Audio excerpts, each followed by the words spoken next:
संख्याएं prime numbers आप जानते हैं कि वे संख्याएं जो एक अथवा स्वयं के अलावा किसी अन्य संख्या से विभाजित नहीं होती हैं वो अभाज्य संख्याएं कहलाती हैं।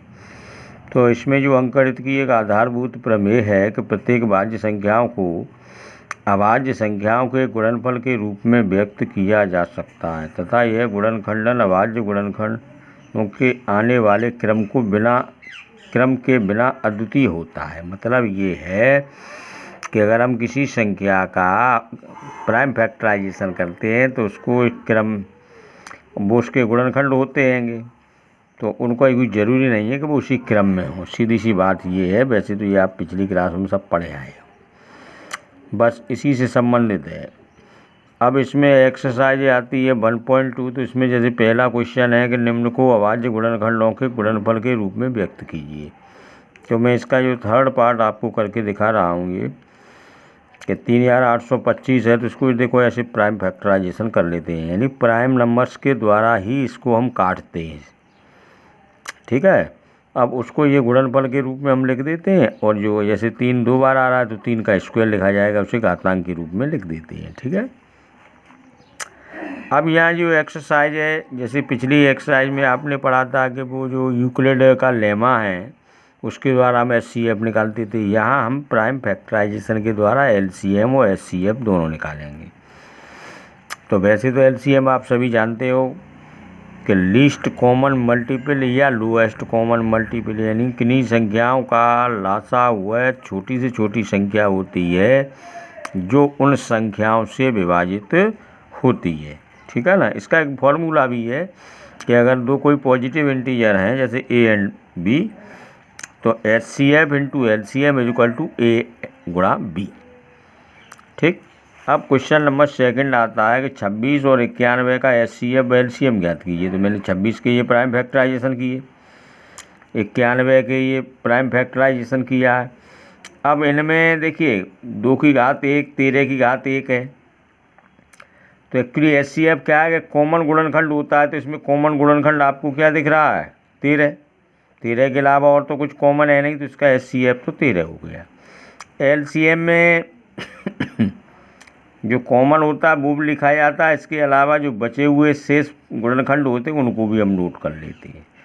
तो ये आपका LCM ये हो गया। अब हमें इसमें जांच भी करनी है कि जो फॉर्मूला भी हमने बताया था कि HCF into LCM is equal to A into B, तो हमने देखो HCF और LCM का मल्टीप्लाई करके देखा, ये आया। A और B का मतलब जो पूर्णांक हमको दिए हुए हैं 26 और 91, उनका गुणा किया, गुणनफल ये दोनों बराबर आ रहा है। तो इसका मतलब जो ये फॉर्मूला है HCF into LCM is equal to A into B, ये आपका वेरीफाइड होता है। ठीक, अब आते ही मान लो ये 3 संख्याएं दे दी उसने 12, 15 और 21 का HCF व LCM वही प्राइम फैक्टराइजेशन के द्वारा निकालना है आपको। तो देखो 12 के हमने गुणनखंड कर लिए, तो 2 पे घात 2 गुणा 3 आए, 15 के गुणन 3 गुणा 5 और 21 के 3 गुणा 7। HCF लेते हैं तो एक्चुअली उसमें क्या होता है कि मतलब जो कम से कम घात वाला वाइनिष्ट गुणनखंड ले लिया जाता है। तो इसमें देखो 3 की घात 12 में के गुणनखंड किए हैं, तो वहाँ भी 1 है, 15 में भी, तो ये वाइनिष्ट गुणनखंड हमारा 3 बन रहा है, तो HCF हमारा 3 हो गया। LCM में जो वाइनिष्ट गुणनखंड तो है ही, उसके अलावा जो अन्य हैं वो सभी नोट कर लिए जाते हैं। ठीक है, तो ये आपका LCM हो जाए। ये हमने बाई यूजिंग फॉर्मूला के द्वारा ये क्वेश्चन सॉल्व किया है। HCF हमको दिया है, LCM निकालना है, तो HCF into LCM is equal to A into B। HCF की वैल्यू 9, LCM फाइंड आउट करना है। A और B यानी दो पूर्णांक जो दिए हैं आपको 306 और 657, तो यहाँ से ये LCM निकल आता है। ठीक, अब इसमें ये अगला क्वेश्चन आता है कि जांच कीजिए कि क्या किसी प्राकृत संख्या n के लिए संख्या 6 पे पावर n अंक 0 पर समाप्त हो सकती है। तो ये थोड़ा थ्योरेटिकल क्वेश्चन है। तो देखो जितनी संख्याएं 0 पर समाप्त होती हैं, इसका मतलब क्या है कि उनका जो इकाई का अंक है वो 0 हो, तो वो संख्या निश्चित ही 5 से विभाज्य होती है। यानी उसका एक उभयनिष्ठ गुणनखंड 5 जरूर होता है। अगर हम देखो 6 पे पावर n है, n तो कोई प्राकृत संख्या है यहाँ पे, तो अगर हम 6 के फैक्टर करते हैं, अभाज्य गुणनखंड करते हैं, तो 2 गुणा 3 आते हैं।